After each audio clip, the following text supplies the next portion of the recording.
दो बैठकें लेकिन कोई नतीजा नहीं। बड़े आंदोलन की तैयारी में है किसान। सेंट्रल गवर्नमेंट जब तक 3 कानून रद्द नहीं करती, किसान बोलते हैं कि वो अपना संघर्ष जो है वो तेज करेंगे। क्या कहना आपका? मैं देश के अन्नदाता और हमारे किसान भाई और बहनों से कहना चाहता हूँ, मोदी जी थे जो पहले प्रधानमंत्री जिन्होंने कृषि मंत्रालय के साथ किसान कल्याण मंत्रालय भी नाम जोड़ा, किसानों की भलाई के लिए सोचा।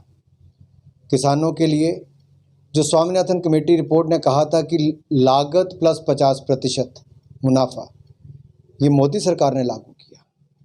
फिर पीएम किसान योजना लाकर 6,000 रुपया 10 करोड़ किसानों के खाते में हर साल हम डालते हैं।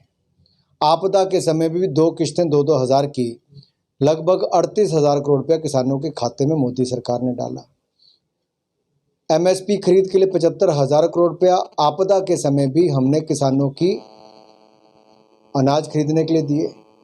96,000 करोड़ रुपया बैंकों से दिलाया और अब 2.5 करोड़ किसानों को किसान क्रेडिट कार्ड के माध्यम से 2 लाख करोड़ रुपया देने का जो हमने वायदा किया था नए किसानों को, उसमें से भी हमने लगभग 2.25 करोड़ किसानों को दे दिया है। जहां तक आवश्यक वस्तु अधिनियम की बात है और मंडी एक्ट की बात है, हमने स्पष्ट तौर पर कहा है मंडियां राज्य का विषय है और राज्य मंडी चलाना चाहती है तो चलाए, हम उसके खिलाफ नहीं हैं। हम मंडी व्यवस्था के अलावा भी और व्यवस्था किसानों को दे रहे हैं ताकि किसान देश के किसी भी कोने में किसी भी व्यक्ति को किसी भी दाम पर अपना माल बेच सके, अपनी फसल बेच सके। दूसरा, इससे किसानों को आय ज़्यादा होगी। सुनिश्चित करेंगे कि 3 दिन के अंदर पेमेंट हो, नहीं तो 30 दिन के अंदर एसडीएम के पास कार्रवाई का काम हो। ये हमने करके दिया है। इससे किसानों को लाभ मिलेगा। मंडी में किसान जाना चाहे तो मंडियां हैं, नहीं जाना चाहते तो उसके पास दूसरी सुविधा भी होगी जो पहले नहीं थी।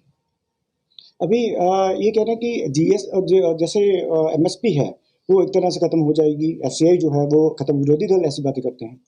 मैं अपने किसान भाई और बहनों से कहना चाहता हूँ, जब से मोदी सरकार आई हमने एमएसपी की खरीद लगभग दुगनी कर दी है, कीमतें भी बढ़ा दी हैं। आप देखिए, गेहूं 73% ज़्यादा खरीदा, धान 113% ज़्यादा खरीदा, ये हमने खरीदा है। इसके दाम कितने बढ़ाए? गेहूं के और धान के लगभग 35 से 40% दाम बढ़े, दलहन तिलहन के लगभग 60 से 70% दाम बढ़े, चने और बाकियों के लगभग 65 से 70% दाम बढ़े। ये मोदी सरकार ने बढ़ाए हैं। यहाँ तक कि आपदा के समय, इस कोविड-19 के समय भी, कोरोना महामारी के समय भी हमने गेहूं के खरीद के अंदर 1.5 गुना बढ़ा दिए और दलहन तिलहन के खरीद के अंदर 3 गुना ज़्यादा बढ़ा दिए। ये मोदी सरकार की प्रतिबद्धता है, वचन है किसानों के प्रति कि हम तो आपकी आमदन को दुगना करना चाहते हैं 2022 तक। ये तो कांग्रेस, अकाली दल, आम आदमी पार्टी जैसी पार्टियां ये किसानों को गुमराह कर रही हैं। ये अपना 2022 का चुनाव देख रहे हैं, हम 2022 तक किसानों की आय को दुगना करने का काम कर रहे हैं। भाजपा कह रही है कि 20 ऑफिस जो है वो पूरे पंजाब में अब खोलेगी, अगली रणनीति तैयार करेगी पंजाब के लिए। भारतीय जनता पार्टी दुनिया की सबसे बड़ा राजनीतिक दल है। पंजाब की जनता ने भी हमें समय समय पर अपना आशीर्वाद दिया मोदी जी की सरकार बनाने के लिए भी, और हम तो चाहते पंजाब की भलाई हो। हमारे पंजाब को, जो देश का अन्नदाता है, उसको इन नेताओं ने, यहाँ की सरकारों ने कर्जे में डुबो दिया है। हम तो चाहते हैं मोदी जी ने जैसे देश भर के राज्यों का विकास किया है, पंजाब की भी हमने लगातार सहायता की, लेकिन यहाँ की सरकारें विफल हुई हैं। अब भारतीय जनता पार्टी जब आएगी तो पंजाब को और आगे ले जाने का काम करेगी। कैप्टन अमरिंदर सिंह द्वारा 3 बिल जो हैं सेंटर के तीनों कानूनों के विरोध में पेश किए जाते हैं, उनको सदन में पास करवाया जाता है, उसके बाद राज्यपाल को दिए जाते हैं। इस बारे में आपका क्या कहना है? मैं पिछले 1 महीने से कैप्टन अमरिंदर जी से एक सवाल पूछ रहा हूँ कि कैप्टन साहब, जिस किसान के घर से आपने पिछले विधानसभा चुनाव में मुहिम शुरू की थी कर्जा माफ़ी की, क्या उस किसान का कर्जा आपने माफ़ किया? पंजाब के सभी किसानों का क्या कर्जा कैप्टन सरकार माफ़ कर पाई? सभी किसान भाई पूछे कैप्टन सरकार से कि उनका कर्जा माफ़ क्यों नहीं हो पाया?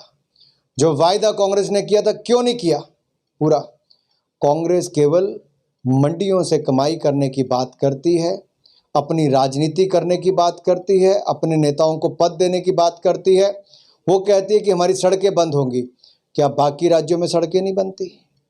आपके साथ लगते हरियाणा में, हिमाचल में, जम्मू कश्मीर, वहाँ भी सड़कें बनती हैं, लेकिन किसानों के दम पर नहीं। हम तो किसानों की मदद करने आए हैं, ये किसानों के बलबूते पर राजनीति करते हैं।